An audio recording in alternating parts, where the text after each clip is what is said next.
दोस्तों, आज हम अम्बाला के पास शाहबाद मारकंडा में हैं, जहाँ मार्कंडेय ऋषिवर का मंदिर है। बहुत सुंदर और शांति प्रिय स्थान है ये, और इसका वर्णन श्रीमद् भागवत गीता में भी आता है मार्कंडेय ऋषिवर जी का। और आज हम ऋषि मार्कंडेय जी की पूरी कथा सुनाते हैं आपको। वीडियो के साथ साथ आपको कथा भी सुनने को मिलेगी। जब ब्रह्मा ने देखा कि कलयुग के मनुष्य थोड़ी आयु होने से सब वेद पढ़ न सकेंगे, तब ब्रह्मा ने विनय करने से नारायण जी ने वेद व्यास का अवतारण धारण करके वेदों का सार निकाल लिया और उसका नाम विलग विलग रखकर यह सब अपने चेलों को पढ़ाया। जो पुराण वेदों में से निकला था उसका नाम मार्कंडेय पुराण रखा। यह सुनकर ऋषिवरों ने पूछा कि पहले यह बतलाइए कि मार्कंडेय ने इतनी बड़ी आयु किस तरह पाई थी। सूत जी ने कहा, मरकंड नाम एक ऋषिवर थे, उनके कोई पुत्र नहीं था।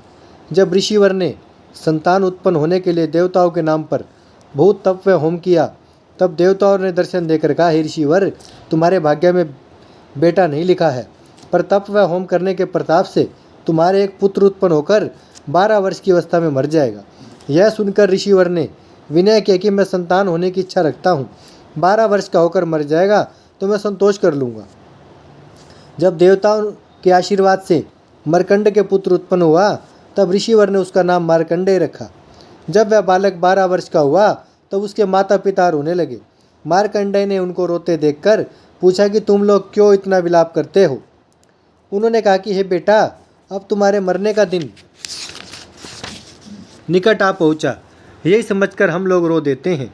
यह सुनकर मार्कंडेय बोले कि संसार में कोई ऐसा उपाय भी है जिसके करने से हम जीते रहें। उसके माता पिता ने कहा कि हे बेटा, नारायण जी की दया से मनुष्य के सब मनोरथ पूर्ण होते हैं। यह वचन सुनते ही मार्कंडेय वन में जाकर परमेश्वर का तप पर ध्यान करने लगा। जब उसे 6 मनवंतर तप करते बीत गए, तब राजा इंद्र ने डर कर विचारा कि यह ब्राह्मण तप करके मेरा इंद्रासन छीन लेगा। यह विचार कर इंद्र ने कामदेव, बसंत ऋतु, गंधर्व और अप्सराओं को मार्कंडेय की तपस्या भंग करने के लिए भेजा। उन्होंने हिमालय पहाड़ से उत्तर और भद्रा नदी के किनारे, जहाँ मार्कंडेय शिला पर बैठा हुआ तप करता था, पहुंचकर क्या देखा कि वहाँ घने घने वृक्षों की छाया है। अनेक रंग के सुगंधित फूल फल लगे हैं। कोकिला और मोर आदि अनेक पक्षी बैठे हुए सुहावनी बोली बोल रहे हैं। यह शोभा देखकर कामदेवती मोहित हो गए। जब प्रातःकाल मार्कंडेय अग्निहोत्र करके वहाँ पर बैठे, उसी समय अप्सराएं उनके सामने नाचकर भाव बतलाने लगी। गंधर्वों ने अनेक बाजा बजाकर 6 राग व 36 रागनी गाए। कामदेव ने कोकिला रूप होकर काम रूपी बाण चलाया। बसंत ऋतु की महिमा से बहुत उत्तम बाग वहाँ तैयार हो गया और शीतल मंद सुगंध हवा बहने लगी।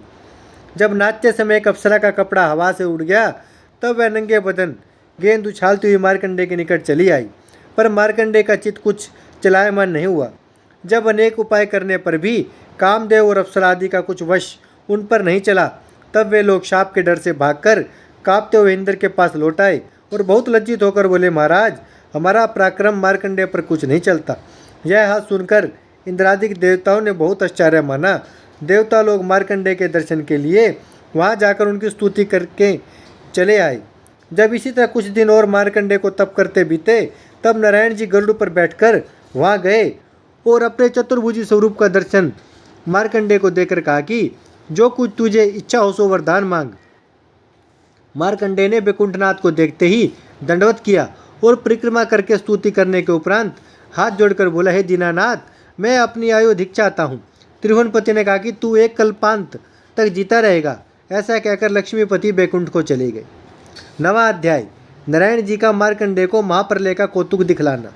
सूत जी ने शौनकादिक ऋषियों से कहा कि जब मार्कंडेय ब्रह्मा के एक दिन परमाण आयु पाने पर भी उसी तरह तप पर ध्यान करता रहा, तब कुछ दिन उपरांत नारायण जी ने मार्कंडेय को फिर दर्शन देकर कहा कि अब तू क्या चाहता है। मार्कंडेय हाथ जोड़कर बोला, हे महाप्रभु, अब मुझे किसी वस्तु की चाह नहीं है, पर तुम्हारी माया का थोड़ा सा कौतुक देखना चाहता हूँ, जिस माया से आप सब जीवों को उत्पन्न करके फिर नाश कर देते हैं। वैकुंठनाथ ने कहा कि बहुत अच्छा, आज के 7वें दिन हम तुझे अपनी माया दिखलावेंगे, पर तुम चैतन्य रहकर मुझे भूल मत जाना, भूलने से तुम्हारा पता नहीं लगेगा। मार्कंडेय ने विनय किया, हे त्रिभुवनपति, मैं आपको कभी ना भूलूंगा। जब यह बात सुनकर नारायण जी वैकुंठ को चले गए, तब मार्कंडेय भी वहाँ अपने स्थान पर चला आया। जब 7वें दिन मार्कंडेय ने नदी के किनारे बैठकर तप करते समय महाप्रलय को देखना चाहा, तब क्या दिखलाई दिया कि एक ओर से बड़ी आंधी उठकर मारे धूर के अंधियारा छा गया। यह हाल देखकर मार्कंडेय ने मन में कहा कि हमने आज तक ऐसी आंधी कभी नहीं देखी। फिर चारों ओर से पानी उमड़ा हुआ आकर जहाँ पर बैठा था वहाँ अथाह जल हो गया। उस पानी में वह गोता खाने लगा। कभी गोता खाकर जल में डूब जाता, कभी पानी के वेग से ऊपर निकल आता, कभी घड़ियाल आदि जलचर उसको निगल जाते और कभी अपने मुख से उगल देते थे। जब मार्कंडेय की समझ में हजारों वर्ष तक उसका यह हाल हुआ, तब वह अपने मन में बहुत लज्जित होकर कहने लगा कि हमसे बड़ी चूक हुई जो ऐसा वरदान मांगकर इस दशा को पहुंचा। अब परमेश्वर से यह चाहता हूँ कि नारायण जी दया करके मुझको इस पानी से जीता बाहर निकालें। मार्कंडेय को भगवान का ध्यान करते ही जब माया रूपी जल में एक टापू व बरगद का वृक्ष दिखलाई दिया, तब उसने प्रसन्न होकर मन में कहा कि हे परमेश्वर, मुझे किसी तरह इस टापू पर पहुँचा दे तो बरगद की डाल पकड़कर अपने प्राण बचा लूँ। जब मार्कंडेय भगवान की दया से उस वृक्ष के पास पहुँच गया तो उसने क्या देखा कि बरगद का एक पत्ता दोनों के समान बना है। उसमें 12-13 दिन की अवस्था का एक बालक श्याम रंग, चंद्रमुख, कमल नयन, अति सुंदर सोता हुआ अपने पैर का अंगूठा हाथ से पकड़े मुंह में डाले चूसता है।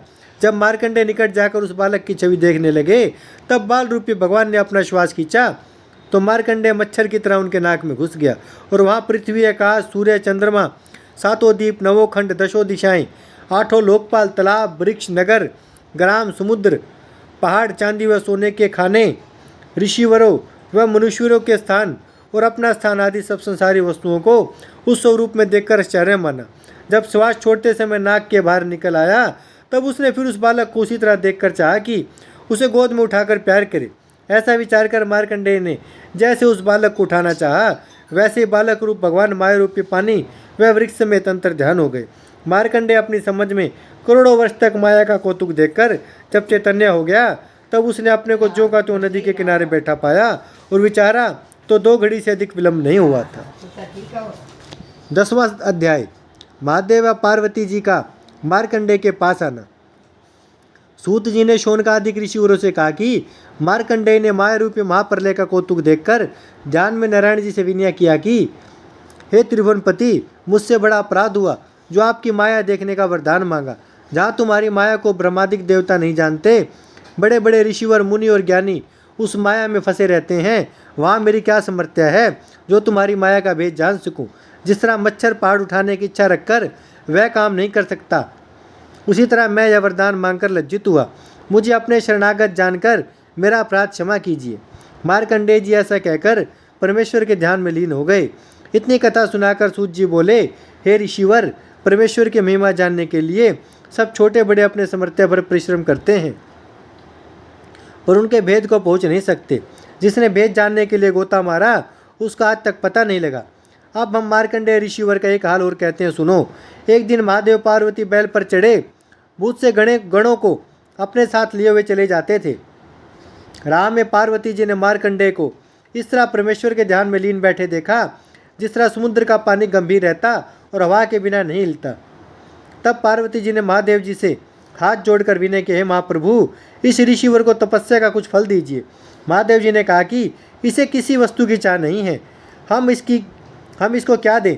हरि चरणों की भक्ति और ध्यान के सिवा यह मुझको भी कुछ नहीं समझता, पर तेरे कहने से हम चलकर इसके साथ 2 बातें करते हैं। साधु महात्मा की संगति करने में बड़ा गुण होता है। जब महादेव जी पार्वती समेत मार्कंडेय जी के पास गए, तब उनको परमेश्वर के ध्यान में ऐसा लीन देखा कि इनके जाने का हाल उसे कुछ मालूम नहीं हुआ। शिव जी ने उसके हृदय में प्रवेश करके जिस चतुर्भुजी मूर्ति श्याम सुंदर का ध्यान वह करता था, वह स्वरूप को वहाँ से अंतर ध्यान करके अपना प्रकाश उस जगह पर प्रकट किया। जब मार्कंडेय को अपने हृदय में चतुर्भुजी रूप दिखाई न देकर एक श्वेत वर्ण पुरुष 10 भुजा व 3 आँख वाला शेर की खाल व मुंडमाला पहने त्रिशूल व डमरू लिए हुए ध्यान में देख पड़ा, तब उसने घबरा कर आँख खोल दी तो महादेव जी को उसी रूप में पार्वती समेत भूतगण साथ लिए हुए जैसे अपने सामने खड़ा देखा, वैसे उठ खड़ा हुआ वो दंडवत करने के उपरांत परिक्रमा करके उनको बड़े आदर भाव से आसन पर बैठाया। विधि पूर्वक उनकी पूजा करके हाथ जोड़कर विनय किया, हे दीनानाथ, आप सब देवताओं के मालिक हैं, सब गुणों से भरे हैं। मैं ऐसी समर्थ्य नहीं रखता जो तुम्हारी स्तुति कर सकूं। जिस तरह आपने दयालु होकर मुझे दर्शन दिया, उसी तरह मेरी हजारों दंडवत लीजिए और अपने आने का कारण बतलाइए। यह बात सुनते भोलानाथ ने हंसकर कहा, हे ऋषिवर, जिस महाप्रलय में 14 लोकों का नाश हो जाता है, कोई जीव नहीं रहता, उस महाप्रलय को तुमने देखा, इसलिए मैं तुम्हारे दर्शन करने आया हूँ। जितना ब्राह्मण, हरिभक्त और साधु मुझे प्यारे हैं, उतना मैं इंद्रादिक देवताओं से प्रीति नहीं रखता।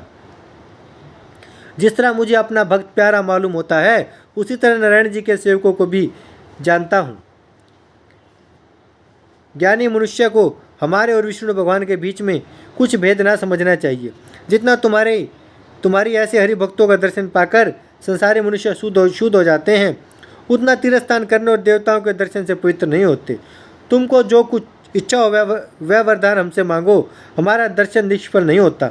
यह वचन सुनकर मार्कंडेय ऋषिवर ने महादेव व पार्वती जी को साष्टांग दंडवत करके विनय किया, हे महाप्रभु, आप साक्षात ईश्वर होकर मुझे ज्ञानी की इतनी बढ़ाई करते हो।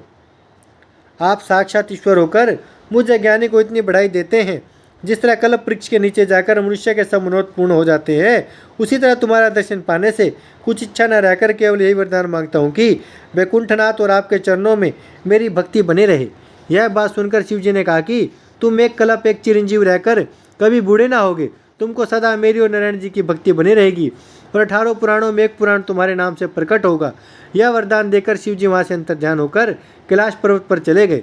मार्कंडेय ऋषिवर का सब हाल उत्पन्न होने, तपस्या करने और वरदान पाने का पार्वती जी से वर्णन किया।